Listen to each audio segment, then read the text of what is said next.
नमस्ते मेरे प्यारे विद्यार्थियों, आप सभी का आपके अपने चैनल हिंदी विद दीप्ति मेहता में हार्दिक स्वागत एवं अभिनंदन। जैसा कि हमने कक्षा 9th की हिंदी की पाठ्य पुस्तक क्षितिज फर्स्ट एंड प्रतीका फर्स्ट को पूर्ण कर लिया है। अब हम 10th क्लास की बुक शुरू करने वाले हैं। इससे पहले मैंने ये सोचा कि क्यों ना बीच में मैं काव्य शास्त्र के कुछ टॉपिक भी डालती रहूं, तो आपके थोड़ा भिन्न हो जाएगा और काव्य शास्त्र और हिंदी साहित्य का इतिहास भी आपके सेकेंड ग्रेड और फर्स्ट ग्रेड के सिलेबस में बहुत वेटेज रखता है। काव्य शास्त्र दोनों में है और काव्य शास्त्र से हमेशा से बहुत अच्छे क्वेश्चन बनते आए हैं। तो आज मैंने काव्य शास्त्र का फर्स्ट टॉपिक आपका जो है शब्द शक्ति उसको लिया है।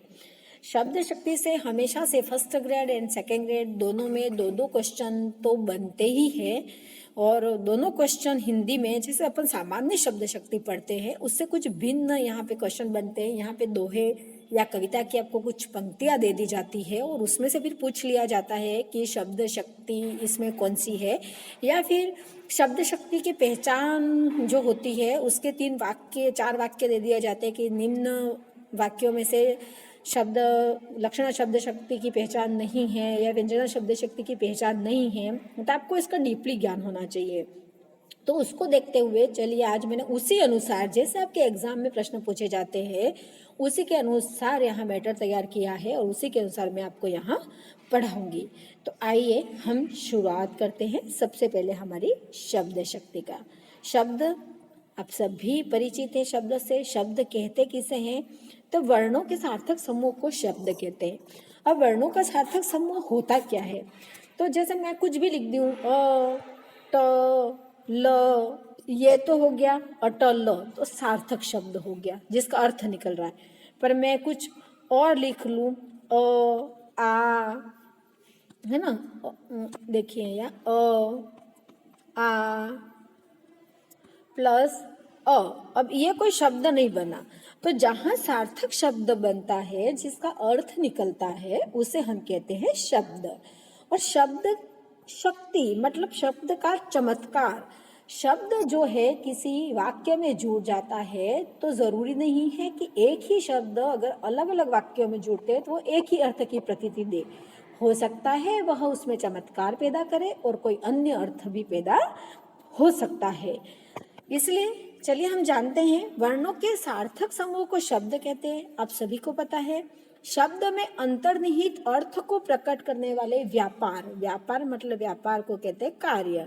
अंतर्निहित व्यापार को शब्द शक्ति कहते हैं। यानी शब्द के अंतर्गत जो अंतर्निहित छुपा हुआ अर्थ है उसको जो प्रकट कर देता है, उसमें चमत्कार ला देता है, उसे हम कहते हैं शब्द शक्ति।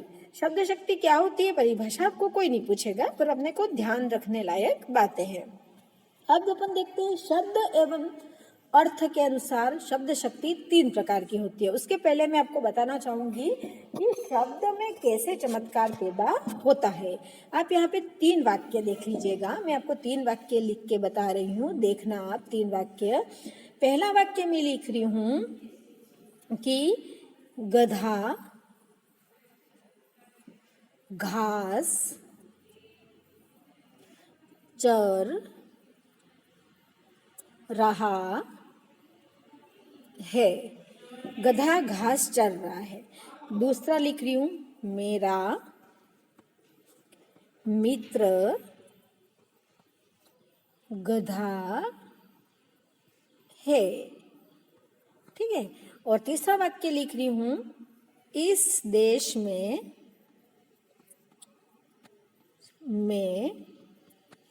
गधे गुलाब जामुन खाते हैं।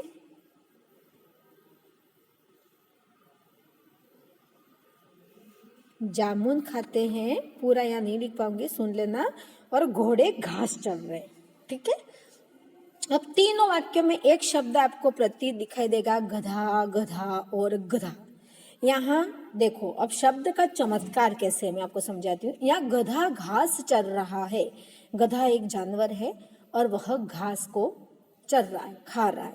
साधारण सा अर्थ है, कोई अन्य अर्थ नहीं। हमें बोलते ही जो भी अर्थ समझ में पहली बार में आ रहा है वही हमारा अर्थ है। गधा घास चर रहा है। मतलब गधा जानवर है, घास को खा रहा है। स्पष्ट हो गया अर्थ, कोई अन्य अर्थ यहाँ पर नहीं प्राप्त होता। मेरा मित्र गधा है मतलब मित्र तो मनुष्य हुआ और गधा जानवर हुआ। एक मनुष्य कभी भी जानवर तो हो नहीं सकता, कैसे जानवर होगा? तो हम यहाँ पे गधे का अर्थ तो जानवर से तो ले नहीं सकते हैं, तो हम यहाँ गधा को हम मूर्ख प्राणी के, जानवर के नाम से जानते हैं। तो हम हमारे यहाँ मित्र को गधे नाम से संबोधित करके क्या कहना चाह रहे हैं कि मेरा मित्र मूर्ख है। तो यहाँ गधे का अर्थ, यहाँ तो गधे का अर्थ हमने जानवर से लिया, यहाँ गधे का अर्थ हमने लिया मूर्ख से। तीसरा है, इस देश में गधे गुलाब जामुन खा रहे हैं और घोड़े घास चर रहे हैं।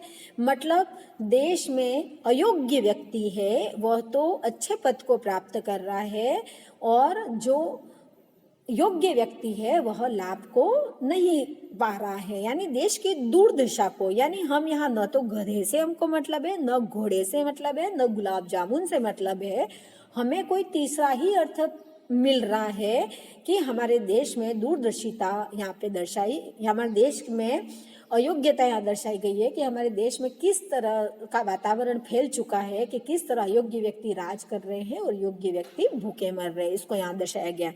आपने देख लिया होगा कि एक ही शब्द 3 जगह प्रकट होने पर तीनों जगह अलग अलग अर्थ की प्रतीति हमें यहाँ हो रही है। तो शब्द का चमत्कार आपने यहाँ पर देख लिया। अब देखो, शब्द एवं अर्थ के संबंध के अनुसार शब्द शक्ति 3 प्रकार की होती है, अभिधा, लक्षणा और व्यंजना। अब हमारे यहाँ 3 शब्द है, देखो, वाचक, लक्षक और व्यंजक। वाचक शब्द वाच्यार्थ की प्रतीति कराता है और जिससे शब्द शक्ति बनती है अभिधा, मतलब जो भी बोलो उसका तुरंत हमें अर्थ साधारण रूप से समझ में आ जाता है, वहाँ तो हमारी अभिधा शब्द शक्ति होती है। दूसरा हमारा शब्द है लक्षक। लक्षक से हमें लक्ष्यार्थ की प्राप्ति होती है और लक्ष्यार्थ से हमारी शब्द शक्ति बनती है लक्षणा, जिसमें हम किसी को लक्ष्य करके, किसी कारण से, किसी प्रयोजन से, किसी रूढ़ी के आधार पर हम किसी को व्यंग कर रहे हैं, लक्ष्य कर रहे हैं, इंगित कर रहे हैं, तो वहाँ हमारी लक्षणा शब्द शक्ति है। जैसे मेरा मित्र गधा है, तो गधे के माध्यम से हमने हमारे मित्र को मूर्ख कह दिया। व्यंजना, व्यंजक, व्यंजक शब्द से हमें व्यंग्यार्थ की प्रतीति होती है और व्यंग्यार्थ से हमारी व्यंजना शब्द शक्ति बनती है। न तो वहाँ सीधा साधा अर्थ प्राप्त होगा, न वहाँ हमें लक्ष्यार्थ की प्रतीति होगी, हमें अन्य अर्थ की प्रतीति होगी, हमें व्यंजना प्राप्त होगी, तो वहाँ हमारी व्यंजना शब्द शक्ति होती है। अब हम बच्चों क्या करेंगे, यहाँ पर एक एक शब्द शक्ति को हम डीपली पढ़ेंगे। भले 3 दिन हमें लगे, पर आप इन 3 शब्द शक्तियों को अच्छे से समझ लोगे तो आपके 3 नंबर के क्वेश्चन बिल्कुल गलत नहीं जाएंगे। सबसे पहली शब्द शक्ति है अभिधा। कहते किसे हैं, सबसे पहले जानते हैं। साक्षात सांकेतिक अर्थ के बोधक व्यापार को अभिधा शब्द शक्ति कहते हैं। किसने कहा? पंडित राम दहीन मिश्र ने इनको, इस परिभाषा को कहा है कि साक्षात सांकेतिक अर्थ, जो हमें अर्थ का बोध हो रहा है, पढ़ते ही हमें अर्थ पता चल रहा है, वहाँ हमारी अभिधा शब्द शक्ति होती है। जैसे दूसरा देखो, साक्षात संकेतिक अर्थ जिसे मुख्यार्थ कहा जाता है। मुख्यार्थ मतलब मुख्य अर्थ, उसका बोध कराने वाले, यानी उसकी प्रतीति कराने वाले, उसकी पहचान कराने वाले व्यापार को अभिधा व्यापार कहते हैं। मतलब वाक्य को पढ़ते ही हमें उसके मुख्य अर्थ का पता लग जाए, उसका बोध हो जाए, वहाँ पर हमारी अभिधा शब्द शक्ति होती है। और ये किसने कहा है? आचार्य मम्मट ने कहा है। मम्मट महोदय काव्य शास्त्र में आपको बार बार नाम सुनने को मिलेगा। हो सकता है आज आप पहली बार नाम सुन रहे हो, आगे जैसे जैसे आप काव्य शास्त्र पढ़ते जाओगे आपको मम्मट का बहुत सी बार नाम सुनने मिलेगा। मम्मट ने बहुत सारे ऐसे कार्य किए हैं। देखिए, अब हमारे बीच उपर्युक्त परिभाषा के आधार पर कहा जा सकता है कि किसी शब्द के मुख्यार्थ का मतलब मुख्य अर्थ का, वाच्यार्थ का मतलब वाचन करते ही, बोलते ही, संकेतिक अर्थ का यानी जो उसमें प्राप्त अर्थ हो रहा है वह, शब्दकोशी अर्थ का, शब्द से जो अर्थ निकल रहा है वह, नामवाची अर्थ का, लोक प्रचलित अर्थ या अभिधेय अर्थ का बोध कराने वाली शक्ति अभिधा शब्द शक्ति होती है।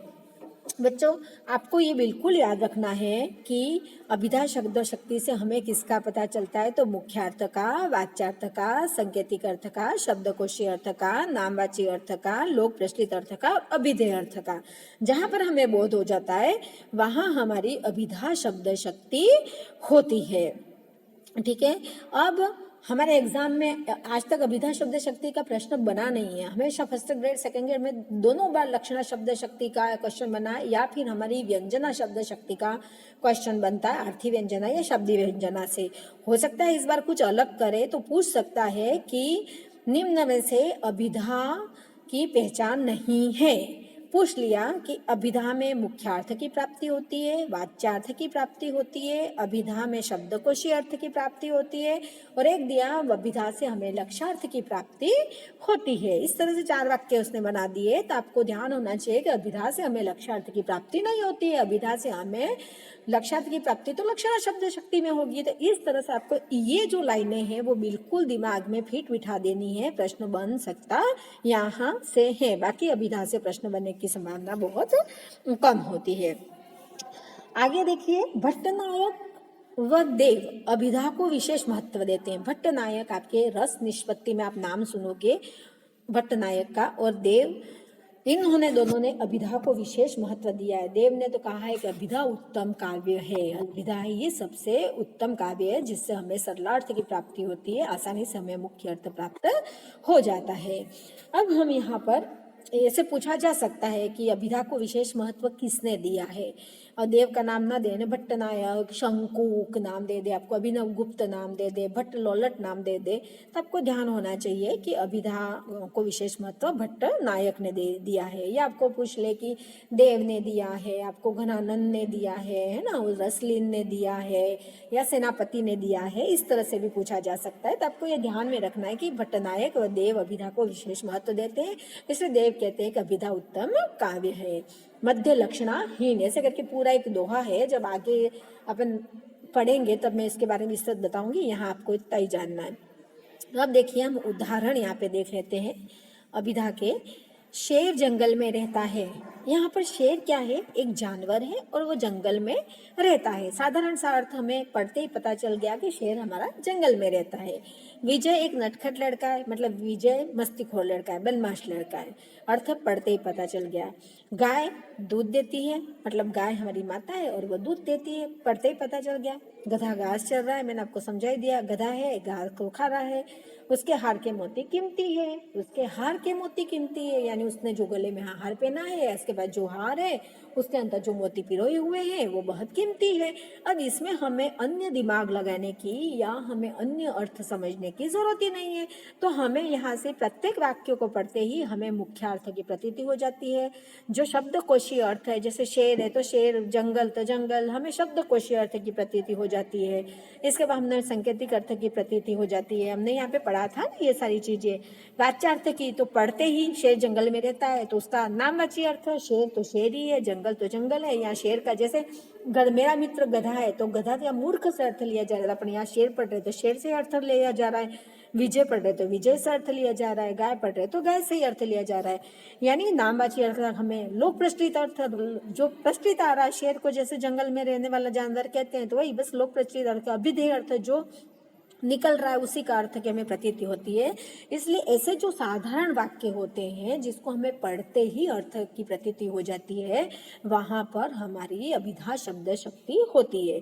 बहुत सारी बार ऐसा भी होता है कि जो हमारा यमक अलंकार है, प्रायः यमक अलंकार के जो पद होते हैं, प्रायः मैं बोल रही हूँ, हर जगह नहीं बोल रही, प्रायः वहाँ पर भी हमारी अभिधा शब्द शक्ति होती है। अगर आपको ये लगे कि इस वाक्य में हमारा यमक अलंकार हमें प्रतीत हो रहा है तो हो सकता है आगे एक बार उसके साधारण अर्थों को समझ कर देख ले।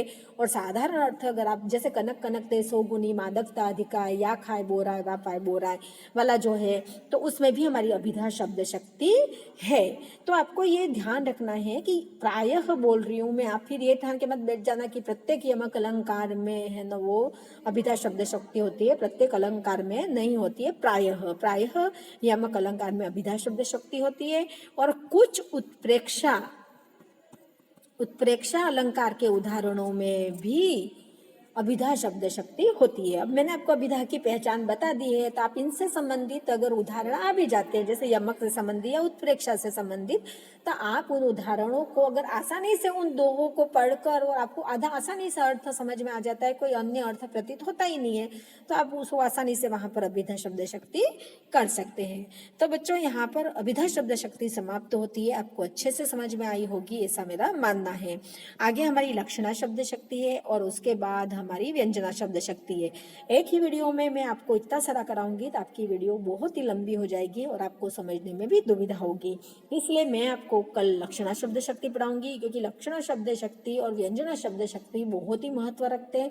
हमेशा से क्वेश्चन उन्हीं से बनते आए हैं, तो आपके कैसे क्वेश्चन बनेंगे, कहाँ से क्वेश्चन बनेंगे, मैं इन दोनों से आपको बहुत विस्तृत बताऊंगी।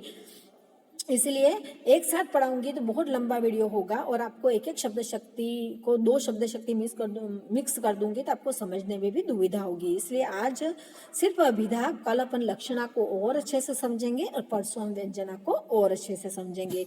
तो यहाँ तक आज के लिए काफ़ी है। आपको मेरा पढ़ाना पसंद आया हो तो आप मेरे वीडियो को ज़्यादा से ज़्यादा लाइक करें, शेयर करें, मेरे चैनल को सब्सक्राइब करें और मेरा मोटिवेशन आप लोग करते रहे। आप अगर मेरा मोटिवेशन करोगे तो ही मैं आगे बढ़ पाऊंगी, वरना मैं कभी कभी सोचती हूँ कि मैं इतनी सारी चीज़ें फ्री क्यों दे रही हूँ बच्चों को, जब ये कुछ लाइक नहीं कर सकते, मेरे चैनल को सब्सक्राइब नहीं कर सकते। तो प्लीज़ प्लीज़ प्लीज़ आप ज़्यादा से ज़्यादा शेयर और सब्सक्राइब करें। धन्यवाद।